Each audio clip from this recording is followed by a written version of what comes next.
My name is Emma Hancock, and I will be auditioning for Olivet's ministry teams on vocals and keys. First, I just want to express how excited I am to be a part of this auditioning process, and thank you so much for this opportunity. But I also wanted to commend you because I'm sure it looks a little bit different this year with COVID and things like that. So thank you for taking this leap of faith and giving me the opportunity to share my testimony. A little bit about me: I am a sophomore nursing and Spanish student, and musically I'm involved in the Proclamation Gospel Choir, and I was a member of the praise ministry team last year. I'm originally from Virginia, but I've hopped around a couple places with my family because my father is a Nazarene pastor. But again, I'm just so excited to share my testimony on how God took someone like me who is full of anxiety and stress and control issues, and how he just took me to a place of tranquility and how to always come back to him and humbly praise from your knees. So let's get started.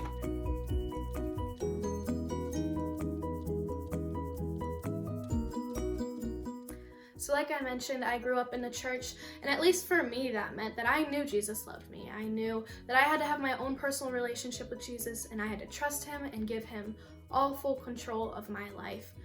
So I really tried living that out, especially in my high school years. I got really invested in our local church. I was in the youth group bands. I was volunteering as a Sunday school teacher. But I was also doing the most at school. I was in sports. I was in the music programs.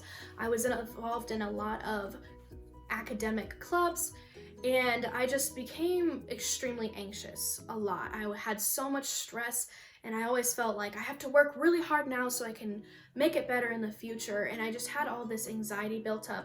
And I would pray about it, but I realized that I was really putting a lot of things in the closet. I was like, okay, God, you can take all the school stress, but the stress that I'm putting on myself to be perfect, you can't have that, because that's mine. That's what I have control over. You don't need to get involved with that. And that was a really toxic mindset, but I just didn't realize that I was really striving for external validation. The summer after my junior year, I was actually asked to go to Panama and be the worship leader from our church, and bring my ukulele and sing every night. And I was like, God, you're so cool. Thank you for that opportunity. I'm so excited. This is gonna be so fun. And also, you have to reveal on this trip what my calling is, because I'm tired of waiting. I'm getting a little impatient. College is right around the corner. I need to know. And I kind of gave that requirement to God. And of course, when you test God, he's just, he's not going to do it. And so that whole week on the trip, it changed my life, but he didn't reveal my calling. And I got a little angry with him, but I didn't have time to think about it. I went the next week to be a counselor at a kids camp, and it was actually that week that when I was focused on spreading his word to little kids, he revealed, he was like, by the way, I want you to go into nursing and hopefully go into pediatrics, and I want you to focus on missions and all these. He was like revealing all these things, and I was like, oh my word, you're awesome. Like, that's better than I ever thought. I knew you'd come through, God. And I kind of took that puzzle piece and I looked at it, and I kind of created the next 10 years of my life in my head, and I really held on to that.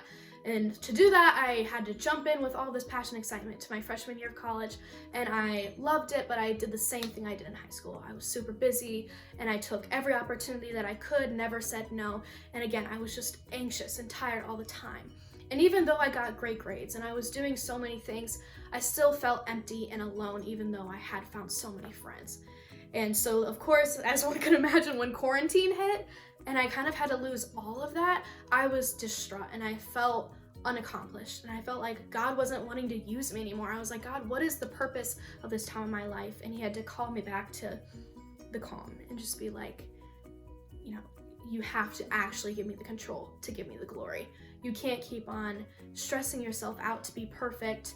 And if I say no to an opportunity, it's not just always me being no to you, Emma. Like, it could be that I need this opportunity for someone else.